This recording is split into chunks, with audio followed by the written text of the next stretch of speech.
নতুন ওয়েবসাইটে সম্পূর্ণ নতুনভাবে আপনি সৌদি ভিসা চেক করতে পারবেন। যেকোনো ফর্মে ব্রাউজার ওপেন করার পরে কেএসএ ভিসা লিখে সার্চ করবেন। কেএসএ ভিসা আমি যেরকম লিখছি সেরকম লিখে সার্চ করবেন।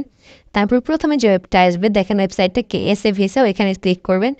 তারপর একদম উপরের দিকে দেখেন ট্র্যাক অ্যাপ্লিকেশন লেখা আছে, তো ট্র্যাক অ্যাপ্লিকেশনে ঢুকবেন। ট্র্যাক অ্যাপ্লিকেশনে ঢোকার পরে দেখেন উপরে হচ্ছে অ্যাপ্লিকেশন ভিসা নাম্বার, নিচে হচ্ছে আইডি নাম্বার। অ্যাপ্লিকেশন হচ্ছে আপনি আপনার যে অ্যাপ্লিকেশন নাম্বারটা থাকবে স্লিপে ওইটা দেবেন, আইডি নাম্বার দেবেন হচ্ছে পাসপোর্ট নাম্বার। তো আমি এখানে এখন হচ্ছে অ্যাপ্লিকেশন নাম্বার দিয়ে দিলাম, নিচে হচ্ছে আমি পাসপোর্ট নাম্বার বসিয়ে দিলাম। আপনারা আপনাদের যে অ্যাপ্লিকেশন নাম্বার পাসপোর্ট নাম্বারটা বসিয়ে দেবেন, আর নিচে যে ক্যাপচার কোড আছে এখানে যেটা আসবে সেটা লিখে দেবেন। তো যার যেটা আসবে সেটাই লিখেন। দেখাবে ট্র্যাক মাই অ্যাপ্লিকেশন, এখানে ক্লিক করবেন।